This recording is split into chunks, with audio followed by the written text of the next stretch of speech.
أعوذ بالله من الشيطان الرجيم. بسم الله الرحمن الرحيم. حامیم والکتاب المبین. 25ویں پارے سورہ دخان کے یہ پہلے رکوع ہے. یہ رکوع آیت نمبر 1 سے لے کر آیت نمبر 30 تک کے آیاتوں پہ مشتمل ہے. سورہ دخان ہجرت سے پہلے نازل ہونے والے سورتوں میں سے ہے. اس سورہ مبارکہ میں 3 رکوعات، 57 آیتیں اور 340 کلمات، 1431 حروف ہے. اس سورہ مبارکہ کے اپنے کچھ مخصوص فضائل ہے جو مفسرین نے حضور نبی کریم صلی اللہ علیہ وآلہ وسلم کے احادیث کے حوالے سے بیان فرمائے ہیں. چنانچہ تفسیر قرطبی میں حضرت ابو ہریرہ رضی اللہ تعالی عنہ کے حوالے سے روایت نقل کی گئی ہے کہ حضور نبی کریم صلی اللہ علیہ وسلم نے فرمایا کہ جو شخص جمعہ کی رات میں سورہ دخان پڑھ لے تو صبح کو اس کے گناہ معاف ہو چکے ہوں گے. اور حضرت ابو امامہ رضی اللہ تعالی عنہ سے روایت ہے کہ حضور نبی کریم صلی اللہ علیہ وسلم نے فرمایا کہ جس شخص نے جمعہ کی رات یا دن میں سورہ دخان پڑھ لی تو اللہ تبارک و تعالی اس کے لیے جنت میں گھر بنائے گا. چنانچہ ارشاد باری تعالی ہے بسم اللہ الرحمن الرحیم. شروع اللہ کے نام سے جو بے حد مہربان نہایت رحم کرنے والا ہے. حامیم یہ حروف مقطعات میں سے ہے جس کے معنی اللہ ہی بہتر جانتا ہے. والکتاب المبین قسم ہے اس کتاب واضح کے. کتاب مبین سے مراد قرآن مجید ہے. اللہ تبارک و تعالی اس آیات میں قسم کہا کر ارشاد فرماتے ہیں کہ اس کو ہم نے ایک مبارک رات میں نازل فرمایا ہے جس کا مقصد غافل انسانوں کو بیدار کرنا ہے. اسی طرح کا ایک قسم انہی الفاظ کے ساتھ سورہ زخرف کی شروع میں بھی گزر چکی ہے. وہاں اس کی وضاحت کر دی گئی ہے. انا انزلناہ بے شک ہم نے اس کو نازل کیا ہے فی لیلۃ مبارکۃ ایک برکت والی رات میں. برکت والی رات سے مراد اکثر مفسرین کے نزدیک شب قدر کی رات ہے جو رمضان مبارک کے آخری عشرہ میں ہوتی ہے. اس رات کو مبارک فرمانا اس لیے ہے کہ اس رات میں اللہ تبارک و تعالیٰ کی طرف سے اپنے بندوں پر بے شمار نعمتوں کا نزول ہوتا ہے. اور قرآن مجید کا شب قدر میں نازل ہونا دوسری جگہ اللہ تبارک و تعالیٰ نے اس کے صراحت کے ساتھ تذکرہ فرمایا ہے. 30واں پارہ سورہ قدر انا انزلناہ فی لیلۃ القدر کہ بے شک ہم نے اس قرآن کو نازل کیا ہے قدر والی رات میں.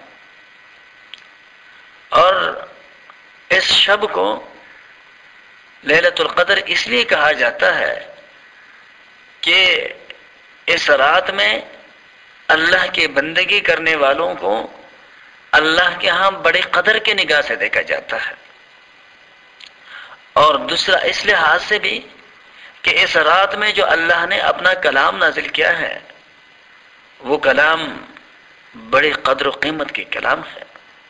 اس کی بڑی قدر کی جانی چاہیے اس لیے کہ اس کلام مبین میں اللہ تبارک و تعالی نے اپنے بندوں کو صراحت کے ساتھ ان کا مقصدی زندگی سمجھایا ہے اور ایسے احکامات بیان فرمائے ہیں جو انتہائی قدر کے حامل ہے، ادب کے حامل ہے. اور ایک حدیث میں حضور نبی کریم صلی اللہ علیہ وسلم سے یہ بھی منقول ہے، آپ صلی اللہ علیہ وسلم نے فرمایا کہ اللہ تبارک و تعالیٰ نے جتنی کتابیں نازل فرمائی ابتدائی دنیا سے آخر تک، وہ سب اللہ تبارک و تعالیٰ نے رمضان مبارک کے ہی مختلف تاریخوں میں نازل فرمائی۔ حضرت قتادہ رضی اللہ تعالیٰ عنہ کے حوالے سے ایک حدیث نقل کی گئی ہے کہ آپ صلی اللہ علیہ وسلم نے فرمایا کہ حضرت ابراہیم علیہ السلام پہ جو صحیفے نازل ہوئے اللہ کی طرف سے وہ رمضان مبارک کے پہلے تاریخ میں، اور تورات رمضان مبارک کے چھٹے تاریخ میں، زبور 12ویں میں، انجیل 18ویں میں، اور قرآن مجید آخری عشرے کے 24ویں تاریخ کو نازل ہوئی، اور پھر 25ویں تاریخ میں اللہ تبارک و تعالیٰ نے اس کو مکمل طور پہ نازل کیا۔ قرآن مجید کے شب قدر میں نازل ہونے کا مطلب کیا ہے؟ جبکہ ذہن میں ایک سوال پیدا ہو سکتا ہے کہ بھئی قرآن مجید تو 23 سال کے عرصے میں نازل ہوا، لیکن قرآن مجید کے ان آیاتوں سے یہ بات سمجھ میں آتی ہے کہ قرآن مجید کو اللہ تبارک و تعالیٰ نے ایک قدر والی رات میں نازل کیا، اور سورہ قدر میں واضح وضاحت ہے کہ وہ قدر والی رات لیلۃ القدر کی رات ہے جو رمضان مبارک کے آخری عشرے کے تاخراتوں میں ہے۔